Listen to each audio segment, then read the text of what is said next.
Hen, are you pro-immigration? Yes, just very strict immigration. Okay, so strict legal immigration. You are not for any form of illegal immigration. Where are you at on that, CT? I think to be an immigrant in this country, you should come through the legal channels, Okay. As a 100%, line on absolutely at all times. And unless you are truly claiming asylum, which we're currently not at war with Mexico, so there is no asylum claims from Mexico. Okay, so let's try and all right. So it seems like the H1B visas, you guys, which is a weird one to me, but well, okay, we'll go with it. It is strange. So H1B specifically, are we saying that? Are we saying that H1B visas, because of the way they have been restructured, are effectively corporate slavery, or are we talking about H1B visas are depriving Americans of jobs because because of the way that they're being used currently? Which aspect of this are we talking about? I would say the second one. Okay. So H-1B visas are being overused and depriving Americans of jobs? Yes. Okay. You can make that argument. You've got some points there? Yes.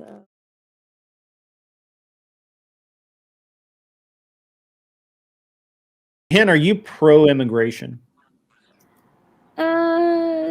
Yes, just very strict immigration. Okay. So strict legal immigration. You are not for any form of illegal immigration. Where are you at on that, CT? I think to be an immigrant in this country, you should come through the legal channels, 100%, As a line absolutely at all times. And unless you are truly claiming asylum, which we're currently not at war with Mexico, so there is no asylum claims from Mexico. Okay, so let's try and all right. So it seems like the H-1B visas, you guys, which is a weird one to me, but well, okay, we'll go with it. It is strange. So H-1B specifically, are we saying that? Are we saying that H-1B visas, because of the way they have been restructured, are effectively corporate slavery, or are we talking about H-1B visas are depriving Americans of jobs because because of the way that they're being used currently? Which aspect of this are we talking about? I would say the second one. Okay. So H-1B visas are being overused and depriving Americans of jobs? Yes. Okay. You can make that argument. You've got some points there? Yes. Okay. Yes. All right. Okay. All right. And so, and you're going to say that H-1B visas are fine that even though they or not, I'm not making an argument here, but you're going to say they're fine, no problem, as long as people follow directions, they're fine. Is that where you're at? That's your position? That's the position you're going to take anyway. All right, cool. All right, yes. we got something going on here. Everybody just relax. It's just debating. It's just arguing. It's everyone is believe it or not, people are argumentative, so it's fine. Don't feel bad about being argumentative. I'm going to put 1 minute on the clock for, and we'll start with Hen. She is the affirmative, so she will go first and simply make her case, and then we will at the end of a minute I will stop you, and then we will go to CT. All right, everybody ready? All right, just start talking when you're ready, Hen. Okay, so I believe that H-1B visas take a lot of opportunity from Americans that were born here. Kids get out of college expecting to get a job here in their own country instead of working for a McDonald's or anything. But no, people who don't even live in the country get more opportunity to work in tech jobs in the health center over Americans that were born here. And I feel like we should be prioritizing ourselves, our country, our people over anybody else, because it leads a generation to always want something. Young kids don't own homes. They don't have families. They don't have kids because they don't have these opportunities that are granted to people who are not residents in this country. Okay, that was had 17 seconds left. That was awesome. Whenever you're ready, CT, start off. Yeah, so I think the version of American excellence that we talk about is that what makes America the most progressive country in the world is that we allow the greatest minds from around the world to come here. That's what H-1B visas are for. You could say they're for people that want to come here and pick strawberries. That's not what they're for. It's for the top groups within every sector of tech, agriculture, and farm. And it's all the top minds. And then for you to come here and say that the reason that young Americans exit college don't own homes is because of H-1B visas, that's insane. There's the reason Americans don't own homes is because that the mortgage sector has been inflated for the last 35 years, and that our dollar is worth less than it ever has been. And we've gone through multiple mortgage crises. So you're conflating two different problems with the reason that why we shouldn't have H-1B visas. That's time. So I get your 5 minutes set here. Let's go. Let's have a good one. All right. Come on, guys. Okay. All right. Time starts, or just start talking and I will start the clock. Sorry. Okay. I wasn't getting anything confused. I feel like one, I already acknowledged that it's not the strawberry picking job. This is not low menial factory jobs, or they can be, Yeah, but these are these were tech jobs. People that but do you not think that America has the greatest institutions in the world? Do you think that we can't send Americans to college just as much as we let foreign students use foreign visas to come to college? Does that give them an H-1B visa? Like, do you think we shouldn't let foreign kids come to our colleges? Because that would fix the problem. No, it's not about that. I feel like we're talking about kids that were born here, been here for 18 years of their lives, and they've been told that they will get something if they do well in school, that their country will provide for them. Nobody should just grow up in India and then go to school at Harvard and then, I'm owed this. No, I don't feel like anybody's owed anything from an outside country. But that's not the problem we're talking about. If you're talking about how students go to college and can't find a job after, that's a separate issue. You're saying when we bring a student from India and we give him a student visa to go to Harvard or Stanford or Yale or MIT, afterwards, we should send him back to India? Because that's insane. Because that means we're training the world's people to then be at a foreign opposition against us. Then I'm questioning, why are we allowing student visas then?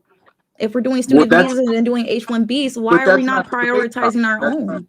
No, but that's not the debate topic. That's not what you brought up. You brought up H-1B visas. So if we're training students to then be in our international college system, and you're saying we shouldn't give them a visa to stay here to go to work here? Not in this current economy. Like, what do you mean current economy? There's so many people, not only me, that did school and don't have a job, and everyone has been laid off and been replaced. Do you think our economy is worse off than any other country's economy? I feel like we're in a bad spot right now. Yes. Yeah, but it's not the United States. We are in global strife. There's no other economy that is thriving right now except for maybe the UAE, but that's only because they got oil money. Any other economy is struggling. So that means we're fighting for the smartest, the best students to come to us. And I acknowledge that, but we could also recruit from America. Has the best. We have to invest in them, and we don't get that by investing into foreign nationals. We could, but are you familiar when they built? They're still building it, but once they started building the TSYM chip factory in Nebraska, the chip factory that makes 90% of the chips in the world. You know what they said about American students? They said they're not smart. Well, smart enough might be the word. They said they didn't have the work ethic to make it count. They said Americans don't work hard enough. And I feel like that's just another argument, because that's just, I feel like there's something wrong with the people. But if we, I don't feel like there's anything wrong with American students. Why do we talk about ourselves bad like that? No one wants to work for you I'm if you not talking say about Gen Z is myself. entitled, American Gen Z is I'm making a entitled. broad Now they're generalization. I'm not talking about you. I'm not talking about myself. I'm making a broad general statement that says foreign students that come here to learn are exceptional students. I'm not saying the other side's bad, but they're exceptional. And then you piggyback, should we let them stay here to have a job?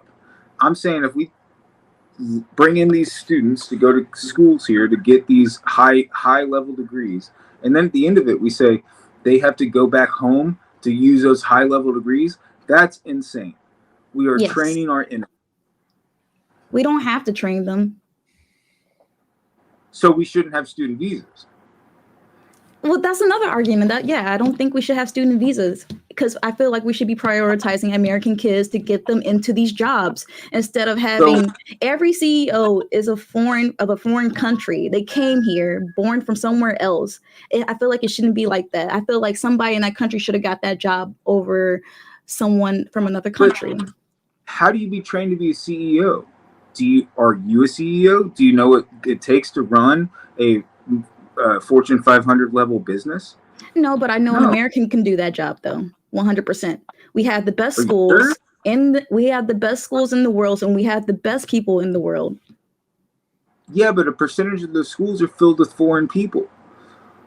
We don't So we don't have to prioritize them in jobs. All right. Lose somebody when we were.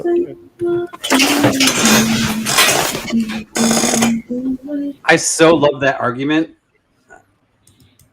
All right. That was really fun. That was great. That got fiery.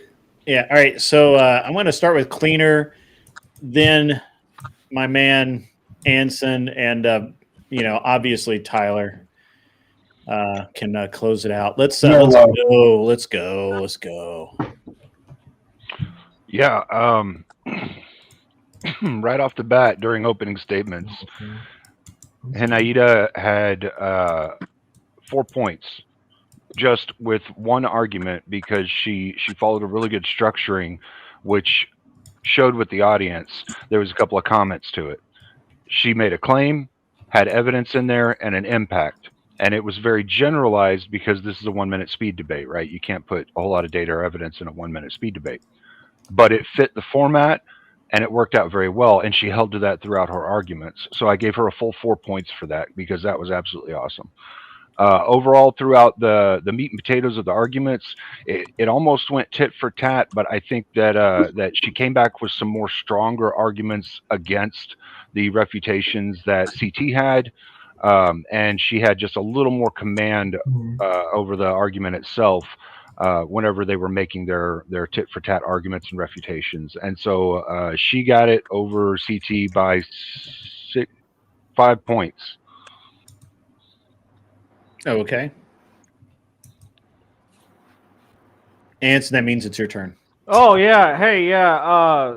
So no matter what, the souls of all those Chinese kids that made CT's iPhone is definitely they're stuck in there and haunting his iPhone, and it made it somewhat difficult for me to hear what he was trying to say, partially because of his speaking style, which seemed a bit disjointed, where he was trying to basically conjure up his arguments, and they weren't really logically consistent arguments. Like at one point in time, CT, I don't know if you realize this, but you made the assertion that both America is the greatest country in the world and that American students aren't good enough to be able to do work, right? Which is like absurd in terms of your reasoning and logic. And since I'm not grading on that tonight, I'm only grading on Kairos. I would say that the best, most appropriate statement made during that debate was from Hynaita.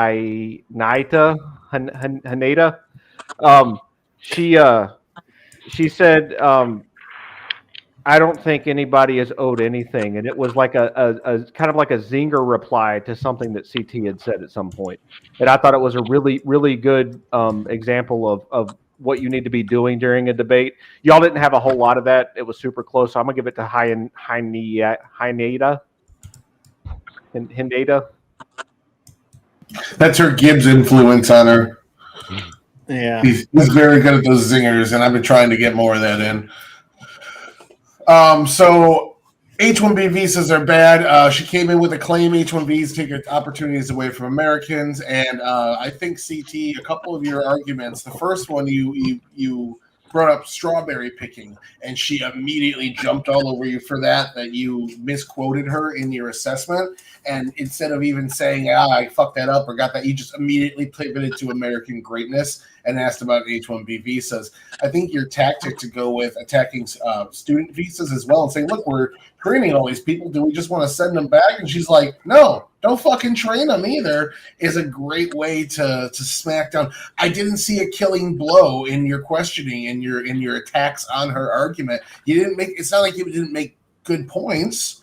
Like, you had some good points, but like, I just don't see a killing blow in here that took down her. Your critique wasn't strong enough at any point, and she had some proper rebuttals.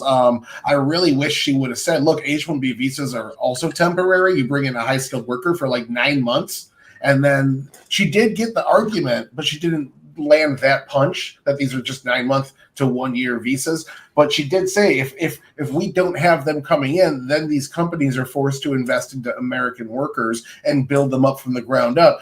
And that basically is the same argument. So she just didn't land the punching blow there, but hey, she hit the right point home. I don't see it, man. I don't see a question you asked that really broke her argument. Membership to the Continental has been by thine own hand revoked.